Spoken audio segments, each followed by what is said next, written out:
Good afternoon, everybody, and welcome to AFMR Virtual Award Program. Let me start. Okay. Hi, thank you for everybody for joining us this afternoon in celebrating excellence in research with the AFMR Virtual Award Program. My name is Viranush Subnwong, I'm the AFMR current president and also a chair for this program. Without further ado, I want to introduce our awardees and speakers. First, congratulations, Dr. Jorge Cavantes, who received Outstanding Investigator Award. He will present to us his research titled Understanding Host Pathogen Interactions. And the presentation will be followed by Early Stage Investigator awardee, Dr. Bautista from University of California, Davis, who will talk to us about smooth muscle cell depletion of PIEC01 leads to impaired contractile properties in the small bowel. And the presentation will also, we will also hear from Henry Christian awardees, Dr. Amy Huon from Stanford University, who received the award for her research entitled Epigenetic Mechanism of Genomic Imprinting Disorder, Genetics of Congenital Heart Disease. Dr. Mariam Asif from University of Washington, who received the award for research on optimization of red blood cell transfusion practices in the ICU, adherent to restrictive threshold and patient's outcome. And last but not least, Dr. Simtri Gurung from Indiana University, who will also share with us the research on discovery of a novel PD-L1 binding peptide that specifically binds to PD-L1, expressing tumor cells, including multiple myeloma. Without further ado, Dr. Cavantes, please take it away. Thank you. Can you all hear me well? Hope so. Yes. So let me see. I'll share this.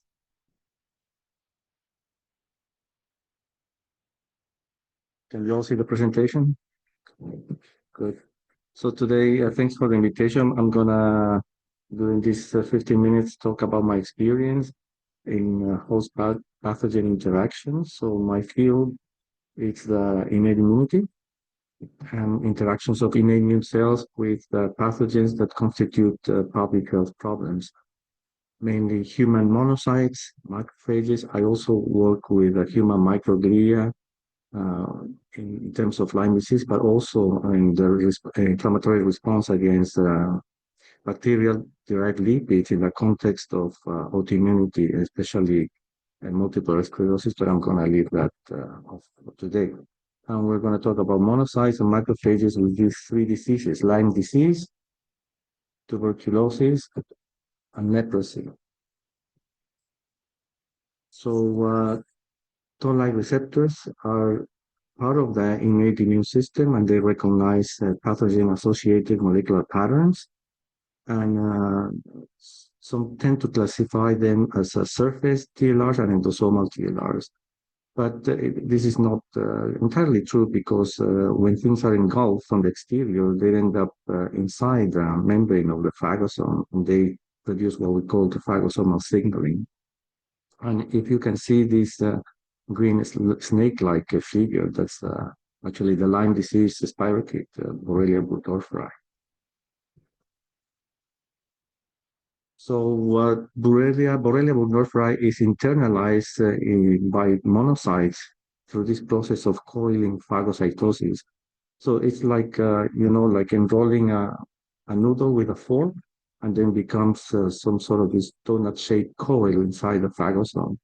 and then it's going to interact with TLR2s that are receptors taken from the outside of the cell, and also it's going to recruit TLRA, which is one of the endosomal receptors that is going to sense RNA from pathogens. So this was done in 2011, and then we had another study, basically describing how this Borrelia RNA is sensed within the phagosome and the phagosomal signaling that is activated upon its recognition.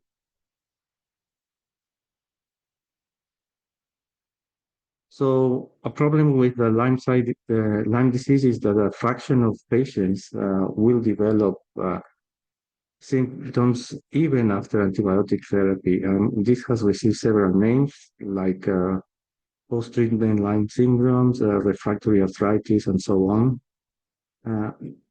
The spirochete is able to flatten in the cartilage tracts in the tendons. And let's remember that the cartilage is avascular, so this is the perfect thing. It's not really a spiral. The spirochete is actually undulated in one plane, so it can flatten. And antibiotics with good tissue penetration, like ceftriaxone, they are able to reach the spirochete at that level, and they will be able to destroy it. So there is no such thing as a chronic infection, but there is a chronic symptomatology in a fraction of people. So one of the lines that try to explain this symptom persistent is persistence of DNA. So if you think about it, there are no antibiotics that target bacterial DNA. You know, some target the cell membrane, some the ribosomes, and some the DNA gyrase, but there are no antibiotics specifically directed to degrade the bacterial DNA. But we do have antimicrobial peptides. So these are natural antibiotics that all animals have. And some of these antimicrobial peptides can interact with bacterial DNA. So this was a line of avenue that I pursued because I wanted to see how these antimicrobial peptides may affect the TLR9 interaction. This is the endosomal TLR that will recognize pathogen DNA and how it will alter the function of macrophages. So macrophages in tissue, they are in charge of the cleanup of this debris. When this cleanup system fails, for example, patients with rheumatoid arthritis, they happen to have a mutation in one of these enzymes from macrophages. Then you will have all these arthritis inflammatory cells. So one of these antimicrobial peptides that interacts with bacterial DNA is IL-26. And in this study, we showed that IL-26 has a bactericidal property. It will also activate the human macrophages. Most antimicrobial peptides do that. They destroy the organism, but they also activate the immune cells. And it's able to degrade the Borrelia DNA. So here we see that this is another paper. We continue this. It was an in vitro model showing that IL-26 will increase the sensing of Borrelia DNA by the TLR9, which is the receptor, the endosomal receptor that senses the bacterial DNA almost in a dose-dependent manner for activation of NF-kappa B, which is the transcription factor for almost all pro-inflammatory cytokines. And also here for ALA. Most recently, in sera from humans that had acute Lyme disease and also sera from convalescents compared to normal donors, we saw that there is a change in this pro-inflammatory secretome, if you want to call it. And among those, there was IL-26, which you can see is increased in acute Lyme disease. And then during convalescence, the whole thing is shut down. So it goes to levels even below what is considered normal at the beginning in the healthy controls.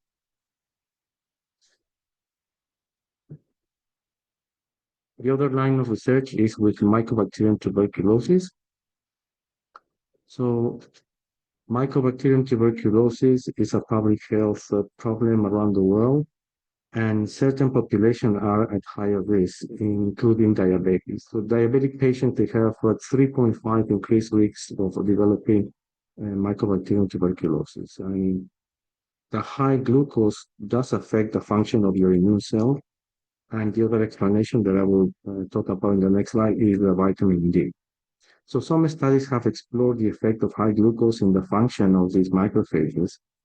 The Mycobacterium tuberculosis is inhaled and will reach your alveolar space where you have alveolar macrophages, and these have M2 macrophages. So you have M1 very inflammatory phagocytic macrophages and M2 macrophages, which is like for repair and remodeling. It's like a soldier in times of peace. They will be involved in repair things and helping the Red Cross. So some studies study the effect of high glucose on alveolar macrophages, putting alveolar macrophages exposed directly to high glucose. And this was a very artificial system because if you see in this diagram, the alveolar macrophage exposed to air is not exposed to blood. The cell that is exposed to blood is this, the capillaries that are adjacent to the alveolus, and these are the endothelial cells. So we design a co-culture system where these two cells are separated by this membrane. So cells cannot pass, but some signal molecules can pass through that. And we expose directly the endothelial cells, and then the endothelial cell may send signals to the alveolar macrophages at the bottom. And we proved that only when cells were in co-culture, there was a decrease in the phagocytosis of these alveolar macrophages that were exposed to mycobacterium. Even more, there were phenotypic changes in these alveolar macrophages with changes in the phenotypic array, including some increase in certain M2 markers, and that may have an effect in their function during exposure to Mycobacterium tuberculosis. So the other important aspect in tuberculosis is vitamin D. Vitamin D is an important activator of macrophages, and it is crucial in deciding if the macrophage is going to be bactericidal or not in the early phase of infection. In the pre-antibiotic era, patients were taken up in the mountains to get some baths because upon sun exposure, we will dihydroxylate the vitamin D in their skin, and some of these patients actually got that. So we explore the function of vitamin D in granuloma as well. Vitamin D is going to activate these monocyte-derived macrophages, and they are going to regulate the interferon, the type 1 interferon signal. So type 1 interferons are really good for fighting viral infections, but they are very bad for bacterial infections. That's why we get secondary infections after a viral process in the upper respiratory system, for example. So we saw that upon treatment with vitamin D, we get upregulation of the TLR9 in these human-derived macrophages. Even more, we saw that it responds differently to different lineages of Mycobacterium tuberculosis.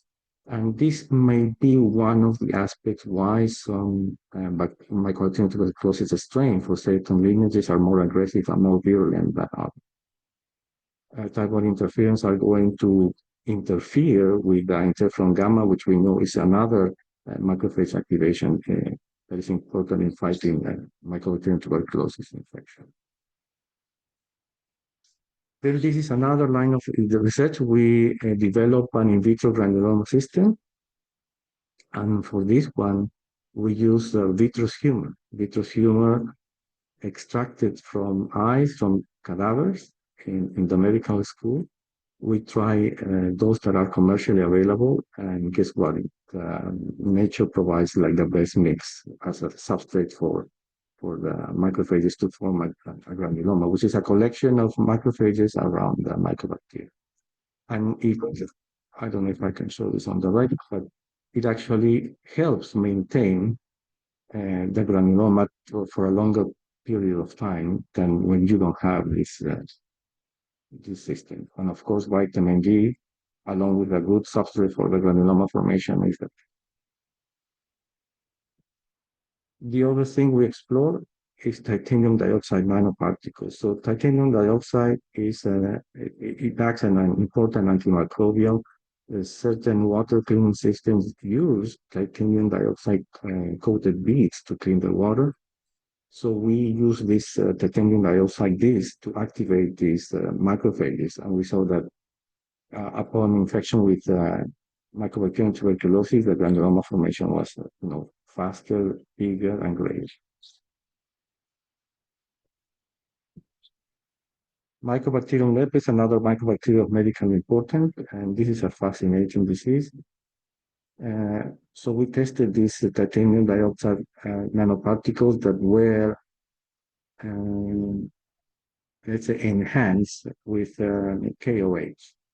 KOH will make the nanoparticles more like elongated, so it will increase the surface. And we saw that treatment of human macrophages will increase the phagocytosis of mycobacterium.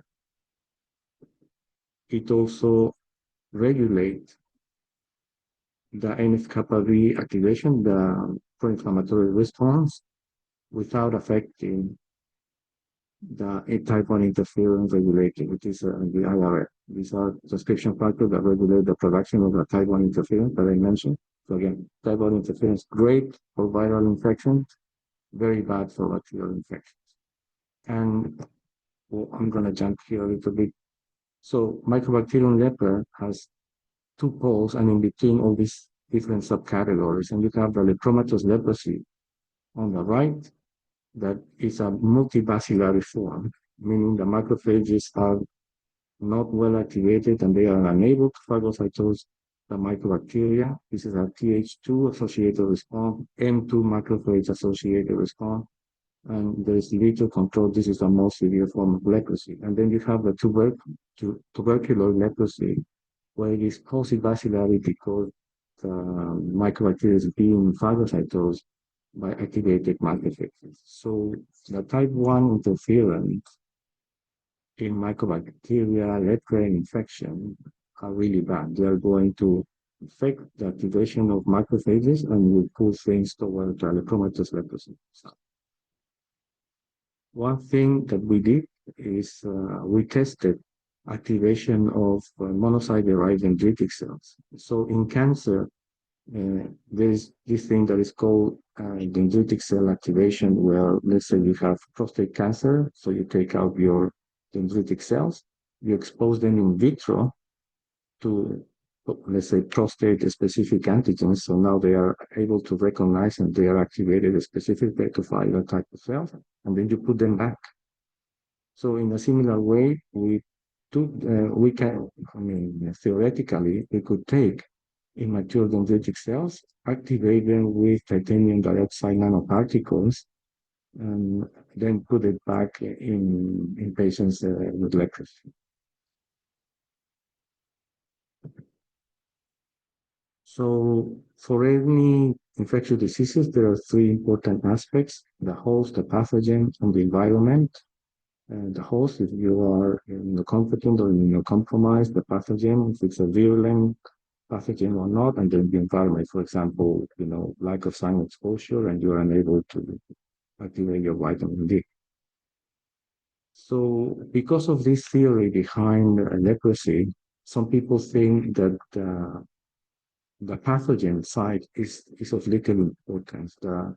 The genetic diversity of the pathogen is little important, and what matters is the immunological response to the mycobacteria. And we challenged this. What we did is we took genomic DNA from 3 different Mycobacterium leprae strains, and then we stimulated macrophages, and then we did RNA sequence. And we saw that using this Venn diagram that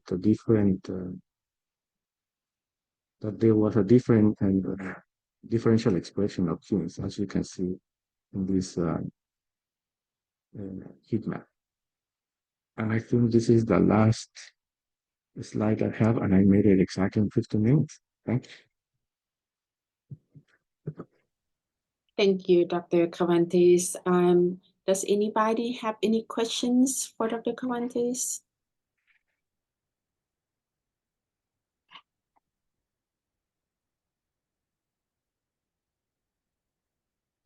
Okay, I can start. I have one question regarding the Lyme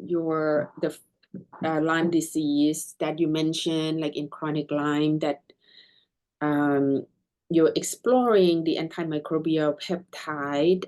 How is that get into the cartilage?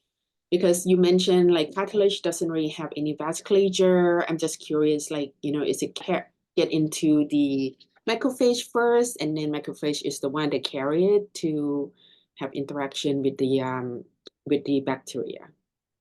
Yes, indeed. So because it's a vascular, it nourishes through diffusion. So cells have to escape from the bloodstream into the tissue. And that's what happened. Monocytes escape from the bloodstream, they become macrophages, and the macrophages is the ones that are gonna have to do all the cleanup.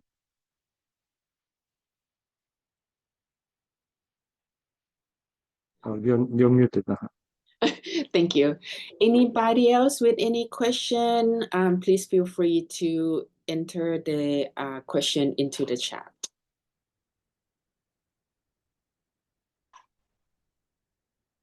Okay.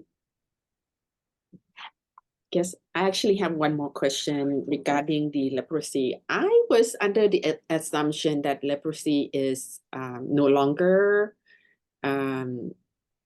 occur in humanity nowadays. Is that incorrect? No, no. I mean, some people actually think that it stayed in Bible, but no, it is still prevalent in many areas of the world, places like India, and we do have it in the U.S. Since the 20th century. Southern Texas have been an important focus of leprosy, and in the past, I would say 10 years, the incident has doubled in southern states in the U.S., with now Florida spiking it again, and now the CDC is considering Florida as an endemic leprosy region. And we know from studies that it is transmitted by the nine-banded armadillo. Sequencing of the Mycobacterium leprae in armadillos and in human cases turns out to be the same.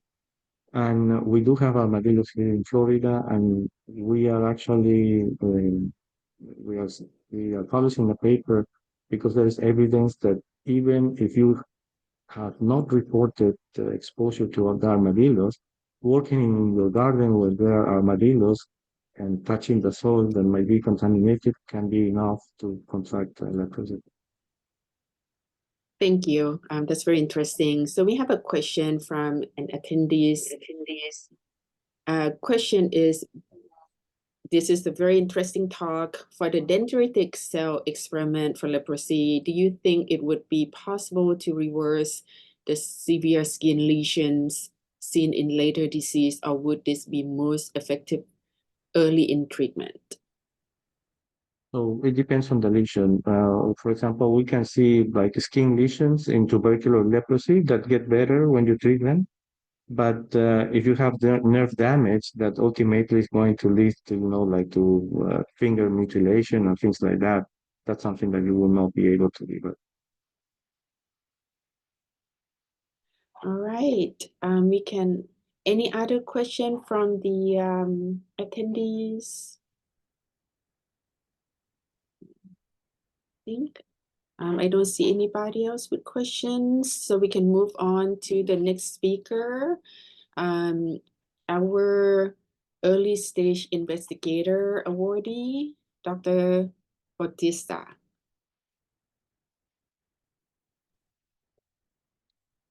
Hi, everyone. Hi, how are you? I'm Joanna Bautista, and I am a neonatologist at UC Davis. And again, thank you so much for AFMR for this wonderful recognition and award. And today I'm going to talk to you guys about PASO1, which is kind of what I've started in fellowship and have really started to build my own research career on. Okay, no disclosures. So normal gut development really depends a lot on like tightly regulated mechanical cues. And in fact, there is a form of early peristalsis or motility early in the fetal stages that continue on beyond birth that really help to drive not only the development of motility, but also the development of the rest of the gut. And so when we think of motility then, what's really important to note is that smooth muscle cells are really not only just the muscle or the effector cells, but they're actually responsible to sense and respond to these mechanical cues that are driven by things like the peristalsis, or if you think about bolus feeding or milk going through the gut. And the smooth muscle cells act within an electrical syncytium, which is consistent of the S for smooth muscle cells. Then you have interstitial cells of Cajal, which are the pacemakers of the intestine.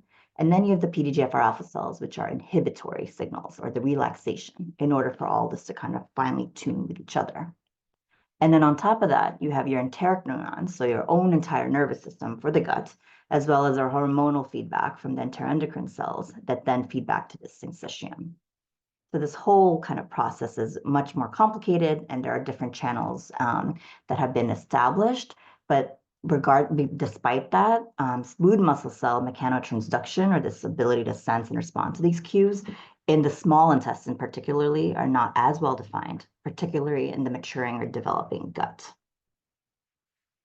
So which brings me to piezo-1, which is a mechanosensitive ion channel, meaning what it sounds like, it responds to that mechanical force, so pressure, tension, or shear stress even, and it activates these downstream like calcium signaling cues.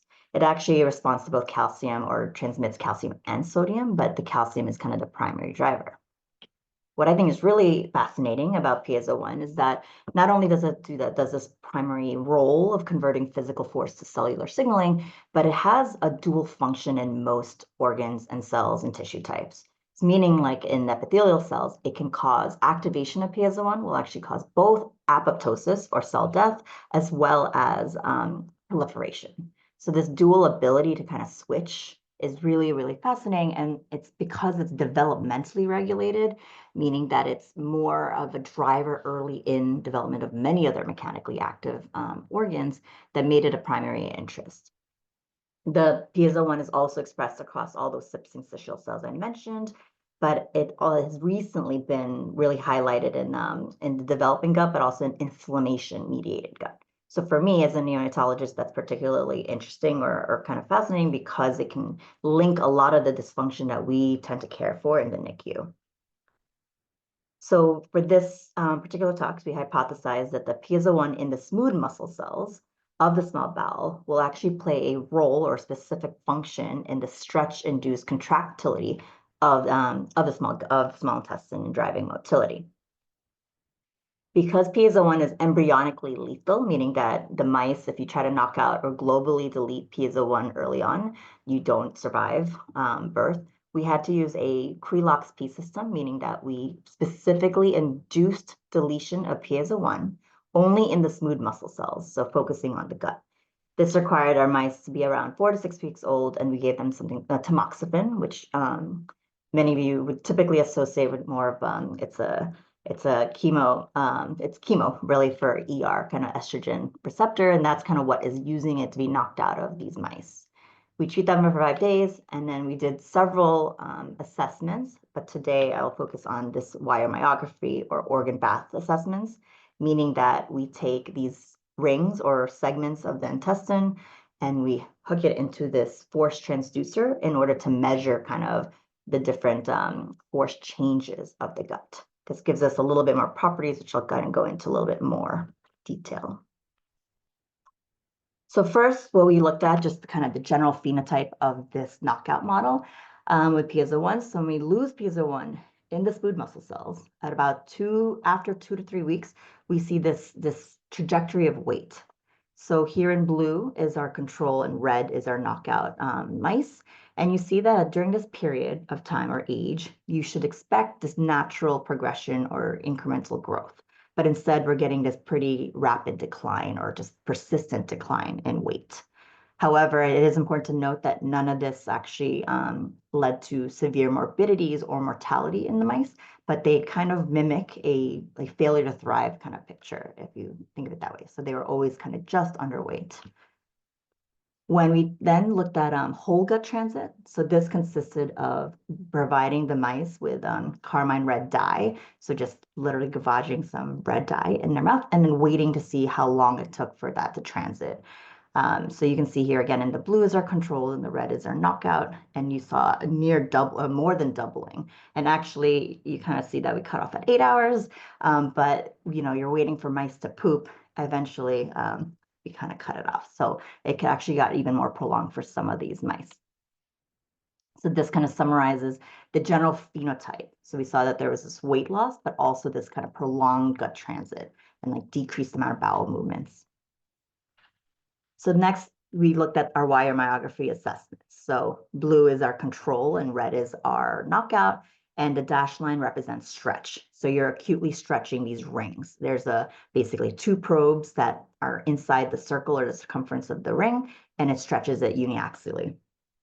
In the gut, normally, whenever it gets stretched, it does increase contractions, as you can see in the blue.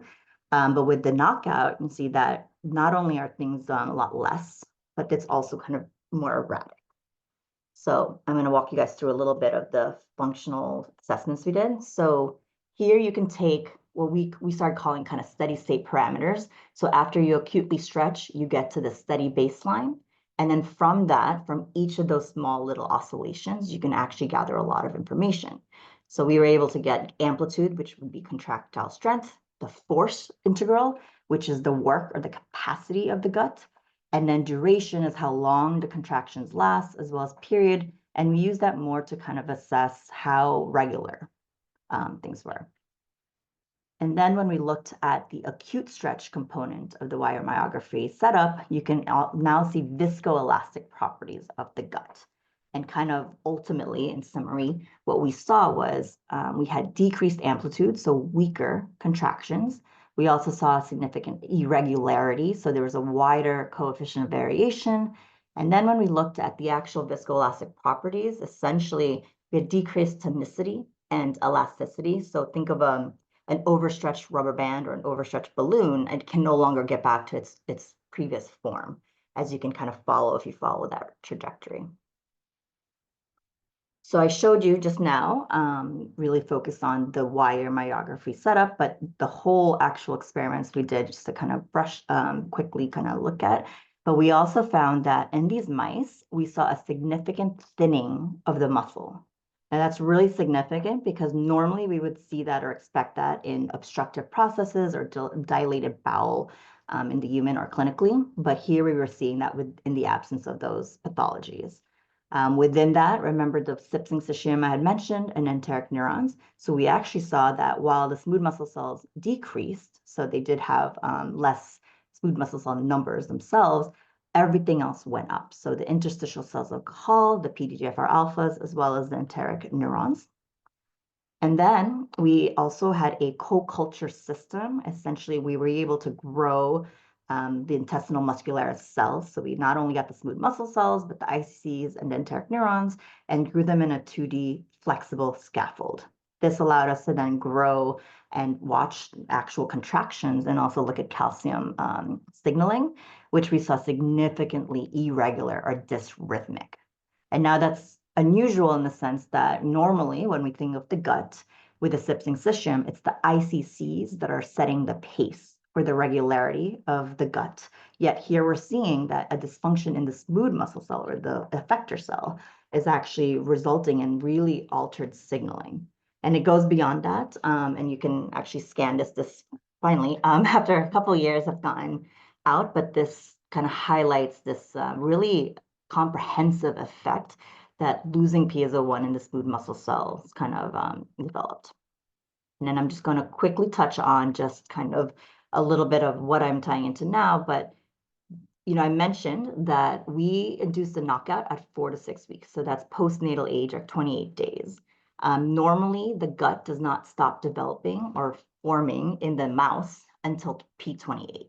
So this was kind of an in hindsight thing, because what's interesting about that part is when we looked at the expression of piezo-1 across age, you see that there's a significant decline. And this actually really matches nicely with human clinical data as well. And I mentioned this because there is another group that had looked at PSO1, but in an aging perspective. And when you knock out PSO1 later, or like at the older age, you actually turn it into a protective factor, meaning it protected against age-related constipation or stiffening of the bowel.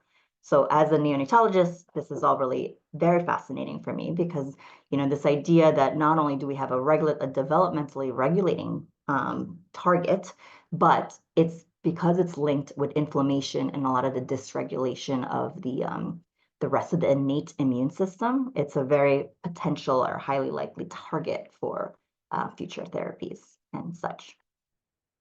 So I want to thank again the AFMR for this early investigator award. And this honestly has taken a massive village to kind of accomplish. And there's a lot that we're doing to kind of discover more of the properties of PSO1. And it's a really fascinating protein, and always happy to chat with anyone ever interested in collaborating. Thank you. Thank you, Dr. Bautista. That's very interesting talk. Any question from the floor? Please feel free to put the question in the chat. I have one question to start. You mentioned that when you knock down PSO1, yeah, that when you look at the pathology, there's a decrease in smooth muscle cells. I'm just curious, like, what do you think is the mechanism why there's a decrease in the muscle cell? You would think like if it's decreased in that would like try to proliferate or right. Yeah. Yeah. Actually, I think because a lot of the development of the smooth muscle cell itself is going to rely a little bit on that machinery. And so if that's dysfunctional, it's almost like if you think of the pathway, it's like the forward part. So the smooth muscle cell is later, whereas those other cell types, they're kind of happening before because they're driving it. So if there's that disconnect there, you're losing kind of the subsequent effect, but then you're gaining behind you because you're backed up, essentially. That's kind of how I see it, but it actually goes a little bit beyond that. But when you think of like the stretch-induced hypertrophy that happens with those, what you'll see with PSO1 is that you decrease the number as well. So it really is actually kind of fascinating. We didn't know what we would see. And when we actually looked a little bit closer in terms of how, was it apoptosis? Was it, proliferating? It's kind of activating a non-canonical like Wnt pathway. So there's a lot more triggered. And as a reminder, that's a later effect. So that was 3 weeks later. The earlier effect is actually on the epithelium, which I didn't show today, but it actually has earlier effects on the rest of the gut before it even hits the muscle. So I think it's just like you don't use a muscle, you lose a muscle. That's kind of how what we train our trainees about with feeding. So if you're not using it or it's not used appropriately, you're actually going to lose a little bit of that muscle. Thank you. A comment from Dr. Dickinson. Great job. Very interesting. Oops, sorry. Something blocking my, okay. Very interesting story. Are there potential drugs to modulate PCO1? Yeah, that's the beauty of PSO1. Actually, there's already 3 specific activators now. There's Yoda 1, Yoda 2, and Jedi 1 and 2. So someone really loved Star Wars when they were naming these drugs. But so because there's actually several pathologies that have been highlighted with PSO1 that led to its discovery, there's some early work even with that, like the lymphatics, where they're targeting mice with the same kind of pathology, and they're showing either if you have like a loss of function, you can regain the function. There is an inhibitor, GSMTX4, which is a spider venom, but unfortunately that's not as, it's captures PSO1, but kind of a couple of the mechanosensitive channels. So it's not as specific because that would be ultimately like if you have an overregulated or overactivated of PSO1, then you can at least modulate it. But I want to like stress that you don't want to lose it and you don't want to gain it. It's a really fine balance. So I think the work towards that now, because these drugs do exist, there's a couple more things or chemicals that they've been screening for. Okay. Dr. John Dickinson mentioned, may the force be with you. So it's very interesting.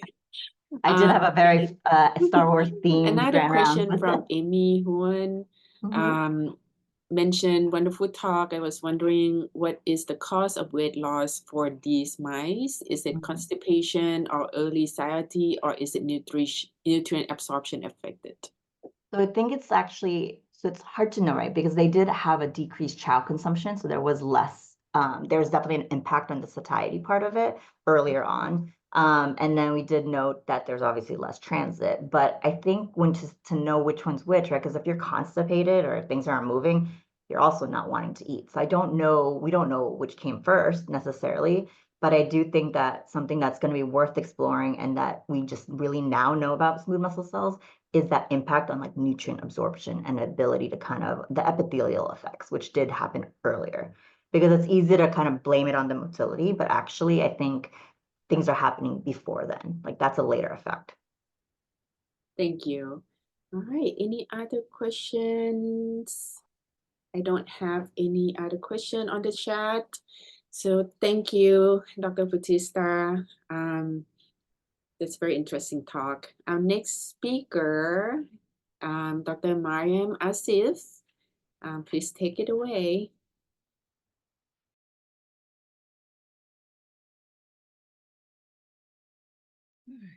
Hi, everyone. Sorry, let me see if I can share my screen.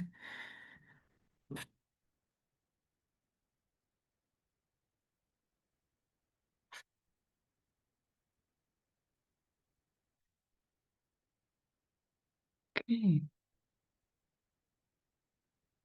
We can see your slides, just not in presentation mode yet. Okay. Is it good now? Perfect. Thank you. Hi, everyone. Thank you so much for the opportunity. And I really appreciate this platform for presenting. I'm assistant professor at University of Washington in Seattle, and I'm recently became the director of the Harborview Transfusion Service Lab, and I'm also associate director of the Transfusion Hematology and Coag Labs at UW. I'll be talking about the red cell transfusions in ICU and the study we did. I do not have any conflict of interest to disclose. So a little bit background. RBC transfusion are important therapeutic tool that should be used and considered in the context of hemoglobin levels, clinical conditions, patient preferences, and other therapeutic situations. And while potentially life-saving, RBC transfusion also carries risk, such as alloimmunization, transfusion reactions, circulatory overload, and transfusion-transmitted infection that comes with it.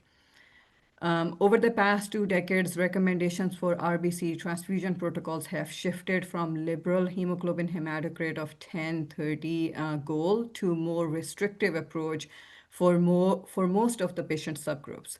And weighing the benefits and the risk inherent to transfusion medicine can be complex, and thus requires judicious decision-making when considering RBC transfusions.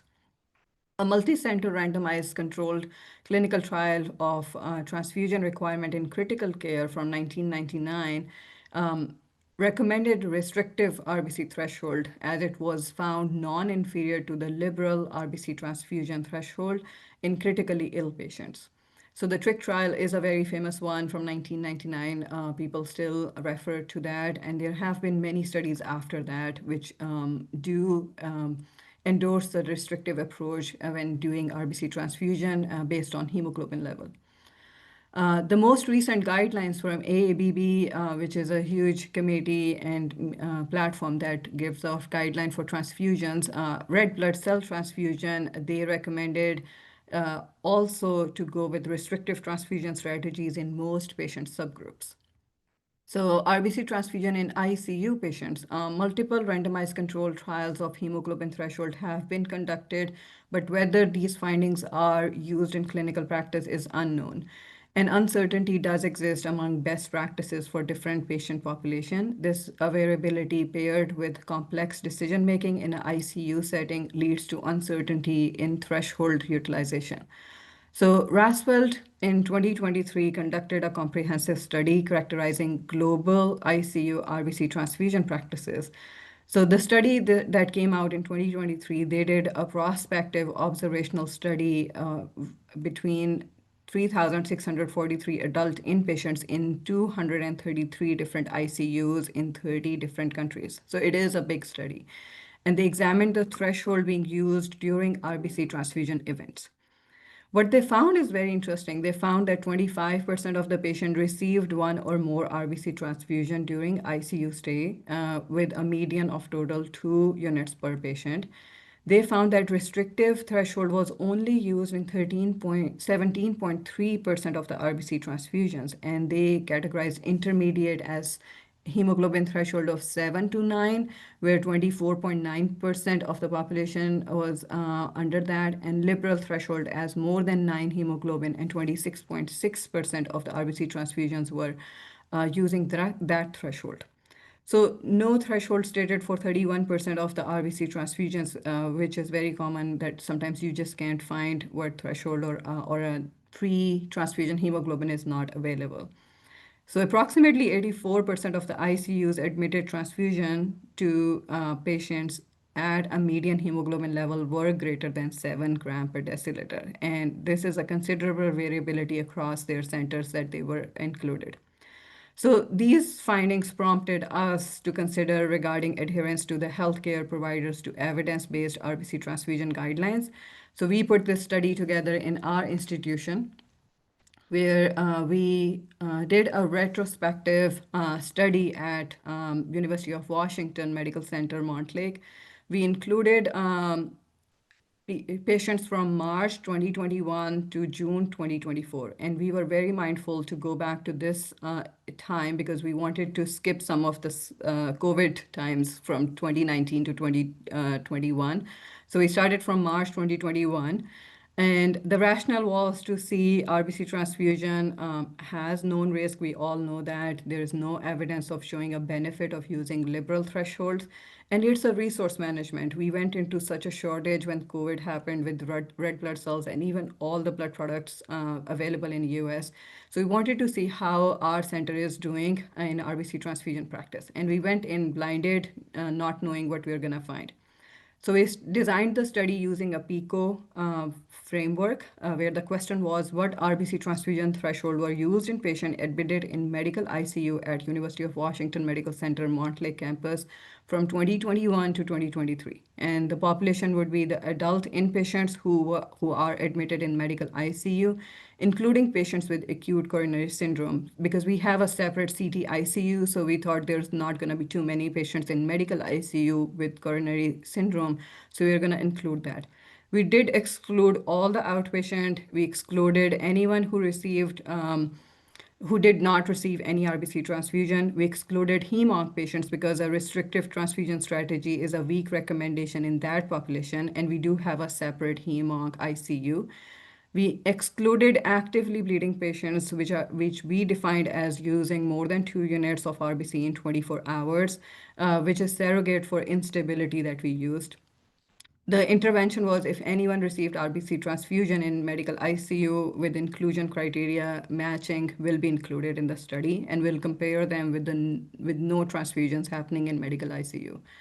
And the outcome we were looking for is what's the average hemoglobin at admission to medical ICU, what's the average hemoglobin pre-transfusion, average hemoglobin post-transfusion, number of RBC transfusion per ICU admission, daily red cell transfusion rate, transfusion reactions, ICU length of stay, and overall ICU mortality. This was a collaborative study involving a medical student, IT, ICU team, transfusion medicine faculty team, and a lot of staff. So it does take a village to put a study like this together. It's a retrospective electronic data extraction that was done from 2021 to 2024 for medical ICU adult inpatients only. The data was collected and analyzed starting from ICU admission, followed by daily data collection during the ICU stay, and transfusion threshold and patient demographics were analyzed with descriptive statistics. So what we found overall, we had 2,430 adult ICU inpatients during the study. 471 met the study inclusion criteria. A total of 891 RBC transfusions were administered with an average of 2.14 RBC per patient. And out of the 471, there were 56.3% female patients and 42.9% male patients. So a very equal distribution of male and female. So what we found was that 71.9% patients in our medical ICU were following restrictive threshold. 20.9% were in intermediate, 4.3% were in liberal, and there was no known hemoglobin level available for 2.9% of the patient. We also did a comparison of the primary outcome by transfusion status, and between the patients who received transfusion, the 471, and no transfusions, the hemoglobin at admission was lower on the patients who were admitted and at 7.8 and did end up receiving transfusion. The average pre-transfusion hemoglobin was 6.9. The post-transfusion hemoglobin was 8.1. One thing we got a question about was the ICU length of stay. So we did end up finding ICU length of stay slightly longer in the patients who ended up receiving transfusion, and overall mortality was also slightly higher.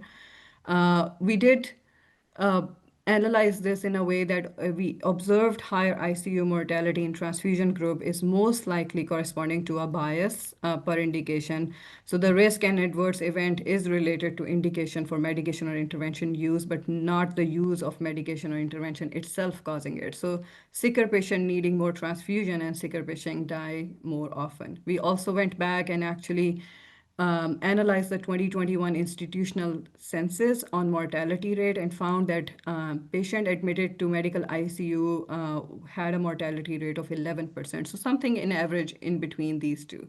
So we felt comfortable that it's not related to transfusion, it's just sicker patients falling under the transfusion receiving that. We did try to categorize the patient population in our study and analyze the primary diagnosis. So over 240 distinct diagnoses were identified, and there was so much overlap as well. But the most common was respiratory failure and related disorders, and followed by liver failure and other liver-related conditions. And then fluid and electrolyte disorders, septicemia, GI hemorrhage, pulmonary heart disease, COVID, nervous system disorder, and diabetes complication were some of the other on the list. And other diagnoses accounted for less than 2%. We were thinking that probably GI hemorrhage is going to come on the top, but it did not. And then respiratory failure did came up on higher on the list than the pulmonary heart disease. So this distribution highlights the clinical complexity and diversity typical for patients in medical ICU. So we ended up publishing it as a letter to the editorial. We found that compared to the international study conducted by RasWorld in 2023, the RBC transfusion practice in medical ICU of a large tertiary academic medical center in US showed a significant higher proportion of transfusion following a restrictive threshold, with 71.9% of transfusion happening below 7 gram per deciliter of hemoglobin and only 4.3 above 9 gram per deciliter. So while our study did not assess the clinical indication for transfusion, the current guidelines does recommend when hemoglobin level drop below 7 in a hemodynamically stable adult inpatient, that's when you think of transfusion. And it has been shown to be non-inferior to liberal threshold in critically ill patients, a threshold that appears to be followed in most cases in our institution medical ICU. Overall, 25.2% of the transfusion in our cohort did happen at a concentration above 7 gram per deciliter, highlighting some of the ongoing variability in transfusion practices and potentially reflecting the differing patient needs or clinical judgment in specific subgroups such as acute coronary syndromes, where the threshold for transfusion are still higher and recommended that way even to date. The high rate of restrictive transfusions suggests a positive trend towards optimizing patient care and reducing unnecessary transfusion, reinforcing the evolution of best practice. It did spark a lot of good conversation with the ICU team. Once we did the study, we presented it on patient blood management committee and found that our ICU colleagues were actually really good about teaching restrictive threshold. They don't have any strict policies or guidelines that they were following the guidelines, but they didn't have any strict policies for the trainees, but the trainees were very good about getting education on that and were following restrictive approach. With that, I'll conclude. We really we're happy with the outcome and the results from our study, and we're excited to share that. Thank you. Thank you so much. That's very interesting. Any question from the floor? I think I have one question. What is next for your research? Yes, thank you. That's a really good question. So the newest guideline on platelet transfusion came out, and we are trying to put a study together for the platelet threshold. And the biggest recommendation on platelet transfusion is that lumbar puncture, where previously people have been using 50,000 as threshold to do LP. The guidelines, the newest guideline from ABB recommend 20,000, which is a huge change. And it's going to be a very interesting discussion with the IR and ICU and all the teams who keep transfusing and getting platelet transfusions to get to that threshold of 50 when they can do LP at 20. So we're putting a study together to do that, and we're very excited about that. Wonderful. Thank you. Any other question? In the interest of time, thank you, Dr. Asif. In the interest of time, let's move on to the next speaker, Dr. Amy Horn. Amy, it's your floor. Thank you so much.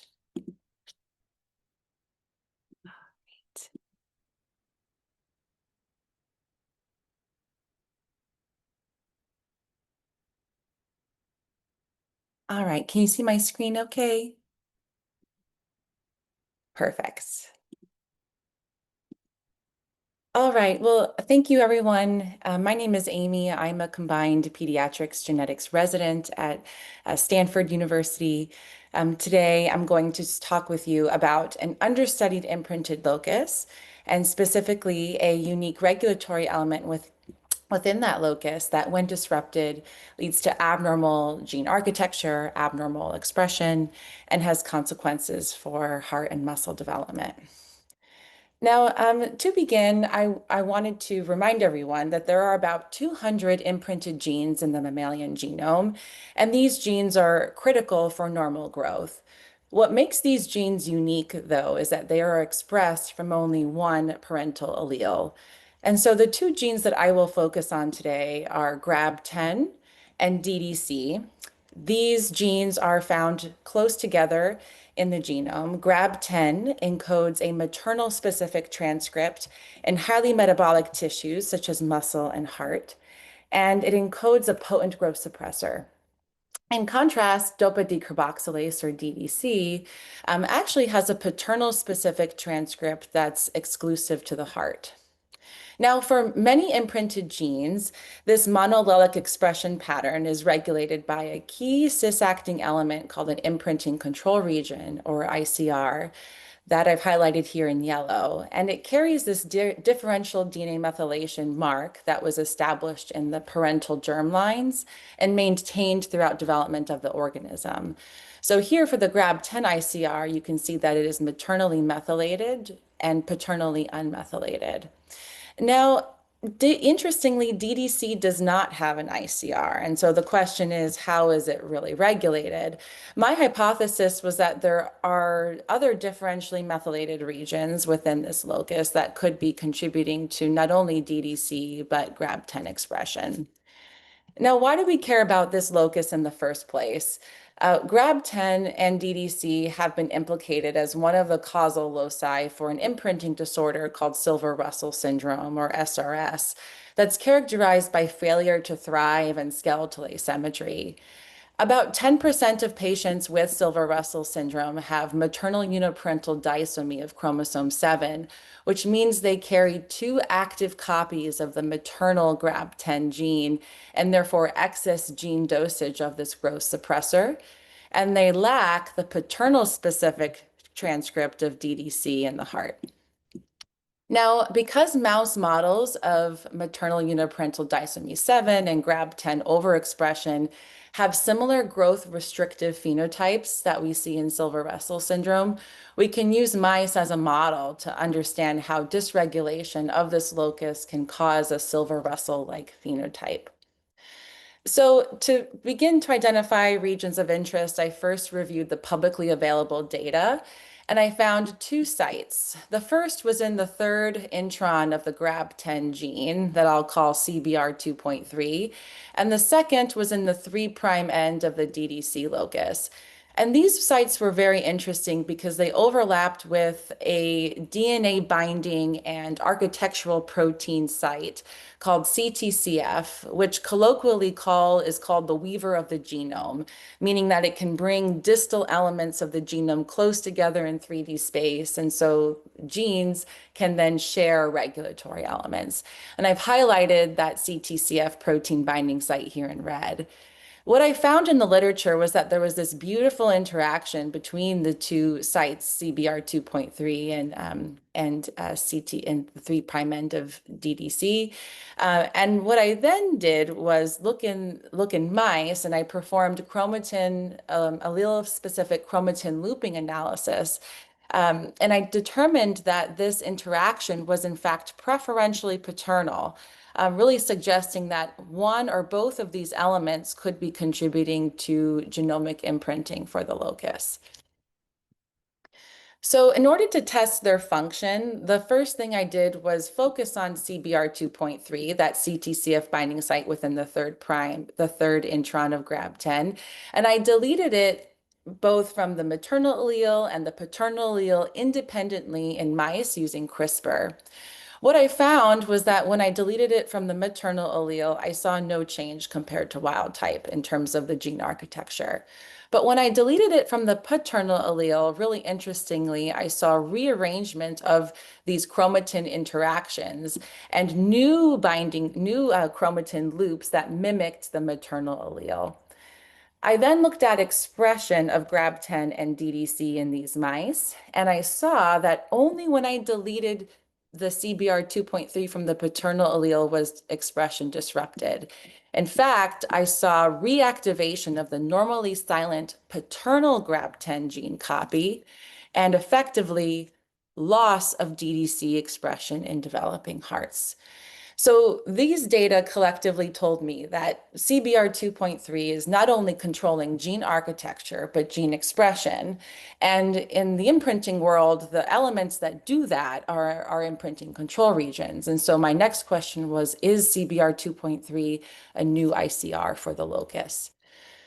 So to test that, I then looked at the DNA methylation pattern, and I did that with a technique called targeted bisulfite sequencing, where I look at the methylated cytosines in that sequence.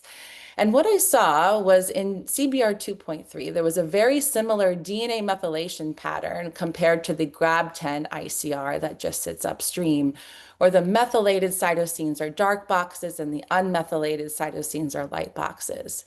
But in order to qualify as an ICR, the DNA methylation mark needs to be inherited from the parental germlines.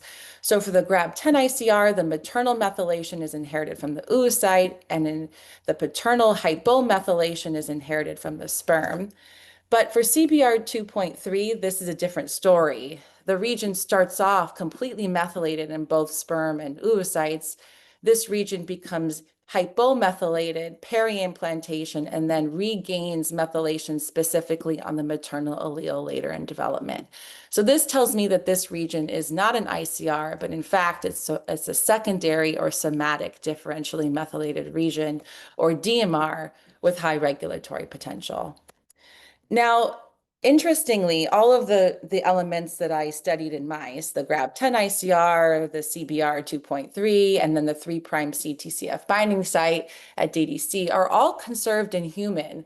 And interestingly, the interaction between these two CTCF binding sites is also present in human cell lines. So this begs the question, do humans use a similar architecture to drive the imprinted GRAB10 and DDC expression in humans?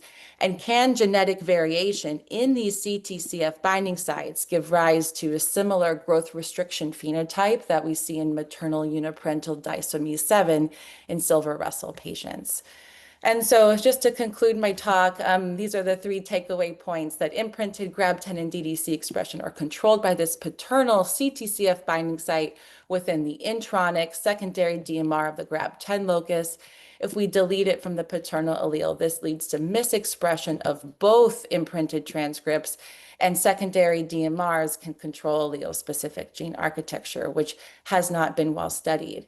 Now, I know I focused on imprinted genes for this talk, but there's a lot of genetic diversity and allelic skewing in the genome, particularly in developmental and disease-related genes. And so I hypothesize that this elegant framework of allele-specific expression is actually more prevalent in the genome than we previously thought. So thank you everyone for your time. I want to thank my PhD lab, the Stanford Pediatrics and Genetics Residency Program, my director, David Stevenson, my funding, and the Henry Christian Award Selection Committee and the AFMR for the opportunity to share my work today. Thank you all so much. Thank you so much, Amy. Any question from the floor? Please feel free to put it in the chat.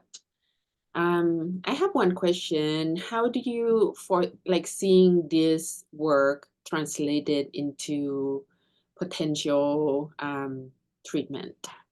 Oh, that's such a good question. That's such a good question. You know, so I didn't have time to show this today, but I also generated mouse models where I was able to hyper and hypomethylate the CBR 2.3 region. And so I think, you know, in patients where we might have hypermethylation of the locus, perhaps we can use a DNA demethylase or an enzyme that takes away the methylation targeted to that region to hopefully reestablish the normal gene expression and normal architecture of the locus. But you know, I think we're still a ways off from that. Is just one last question for me. Is this something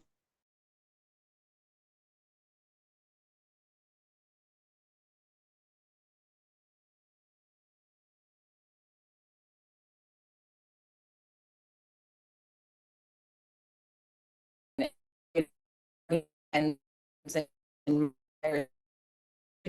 know, could absolutely be used.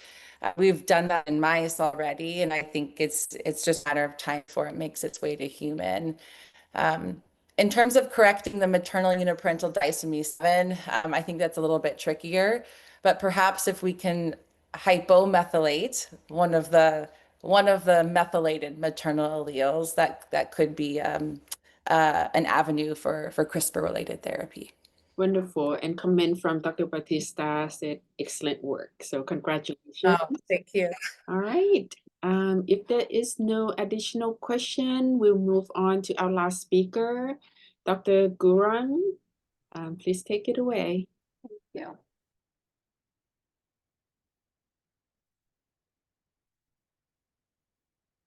Oh, I hope you can see my slides. Right, yeah. So, hello everyone. I'm Smriti Gurung from Indiana University, and today I'll be presenting my talk on enhancing immunotherapy efficacy in myeloma with the dual action mitochondrial toxic peptide that activates T cells and induces tumor cell death. So I've just prepared a 7-minute slide. I promise I'll be very quick. So yeah, talking about a little bit background about what is multiple myeloma. Multiple myeloma is an incurable second most hematological malignancy marked by abnormal plasma cell growth in bone marrow. Multiple myeloma remains challenging due to immune evasion and resistance to therapy. Multiple myeloma can evade the T cell attack through several mechanisms, but the two most important one is the downregulation of BCMA, which is a major surface receptor present in multiple myeloma, and its downregulation can make it more difficult for the cancer cell to be recognized. The other one is the upregulation of the programmed death ligand 1 that binds with the PD-1 on the T cells that shut down the T cell function. Together, this mechanism can create a highly suppressive microenvironment that allows the multiple myeloma cell to survive. To address this, a bispecific antibody targeting BCMA have shown promising efficacy. Teclistamab is one such bispecific antibody that redirects T cells to multiple myeloma. However, even with this therapy, we often see reduced T cell efficacy and T cell exhaustion over time. So our approach is to combine this BCMA targeting with the PD-L1 binding peptide. So we designed a dual action peptide, a PD-L1 binding peptide, which is fused with the pro-apoptotic, a killer peptide. We developed this PD-L1 binding peptide that inhibits the interaction between the PD-1 and the PD-L1 in the colon solid tumor model, and binds with the human PD-L1 at an affinity of around 280 nanomolar. Anti-micropeptide that do not have its own ability to enter inside the eukaryotic cell. But once it enters inside the cell, it internalizes and it directly hits the mitochondrial membrane that triggers apoptosis. So our dual action peptide will do two things. First, inhibit the interaction between the PD-1 and the PD-L1, and second, directly induced tumor cell death. And if you talk about the advantages of using this peptide, it's definitely because of its small molecular size. It enhances tumor penetration, selective targeting, and reduce off-target effect. So the aim of our study here is to evaluate the therapeutic efficacy of combining this bispecific antibody, the teclistamab, with the dual action peptide, PPK, to restore the T cell function and induce direct cytotoxicity against resistant multiple myeloma model. So for our study, we used a teclistamab resistant multiple myeloma cell designated as OPM2 TCER. And for a non-resistant control, we use OPM2 co-culture with PBMCs, and then we labeled it as OPM2 control. So this cells was then co-culture with the human CD3 positive T cells. Then we gave a single treatment with the dual action peptide and the teclistamab and in combination. For the study, we did the tumor cell killing assay, T cell activation and proliferation, and cytokine secretion assay. First, we evaluated the response of teclistamab with varying concentration of teclistamab in co-culture with CD3 positive T cells. So in the control co-culture, if you see here in the orange line, teclistamab, even at the low concentration, it started killing the tumor cells. That means the tumor killing was very evident even at the small dose of teclistamab, which is 0.03125 nanomolar.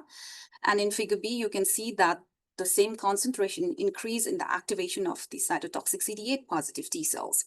However, in the teclistamab resistant cells, the tumor killing was very minimal, and the limited expansion of T cell was observed at the same concentration of teclistamab. Then we moved on to check on the activation status of this cytotoxic CD8 T cells and the PD-1 expression in this activated T cells. So in the control co-culture, the teclistamab led to a strong activation of CD8 positive T cells marked by the upregulation of CD25, and small proportion of the cells express PD-1.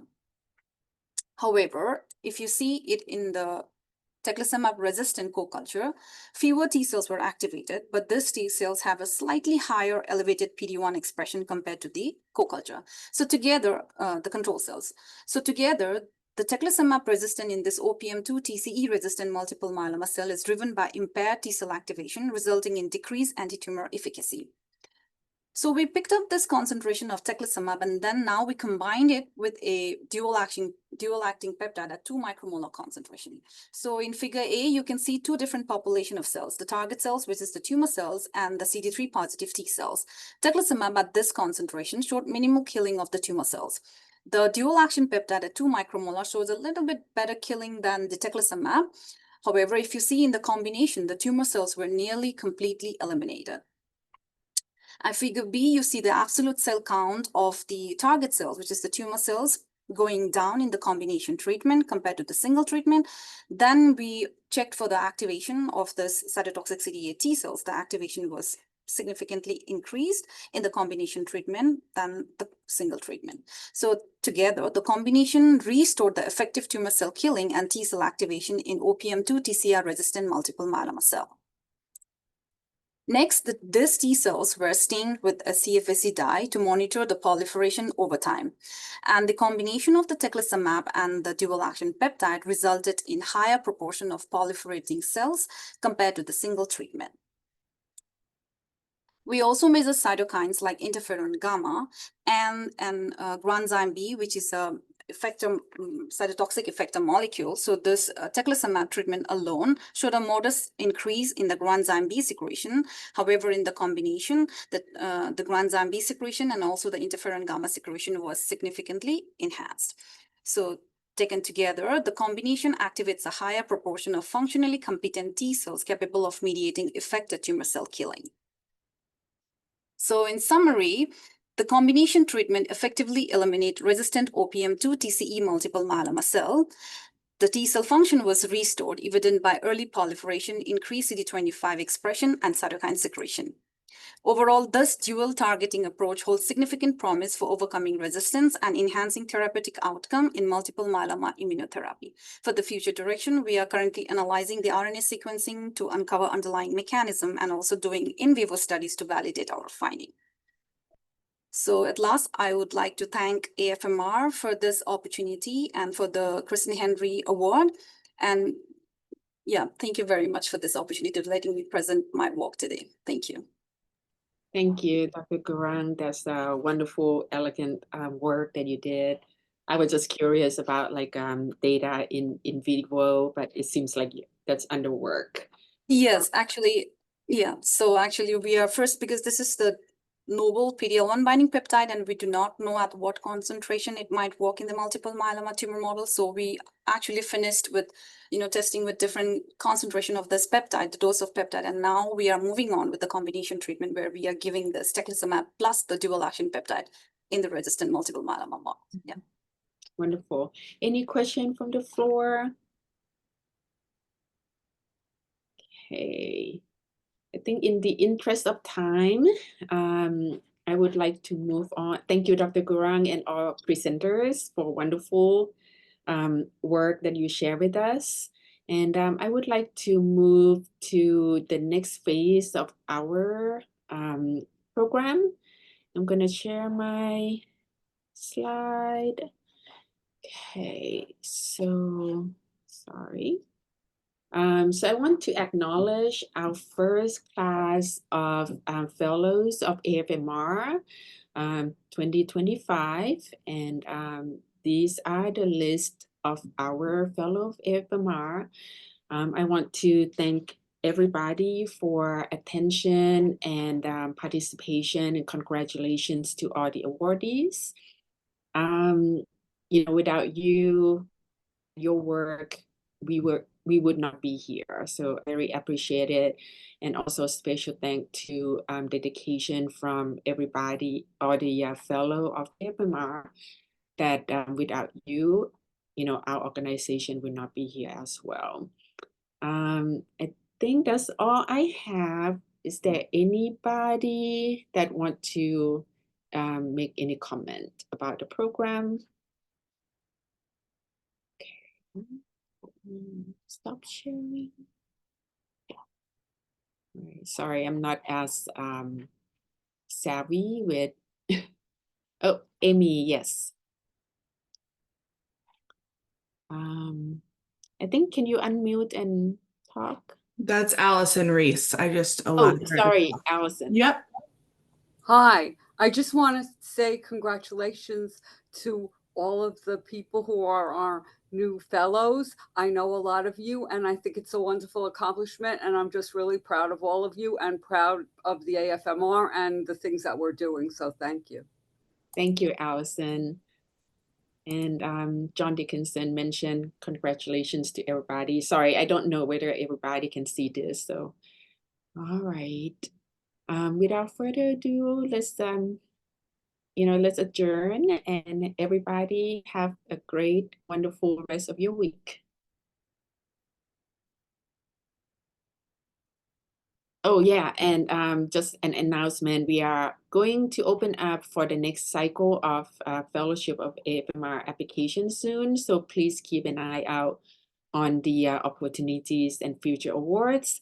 And also please think about attending our regional meeting as well. Thank you so much.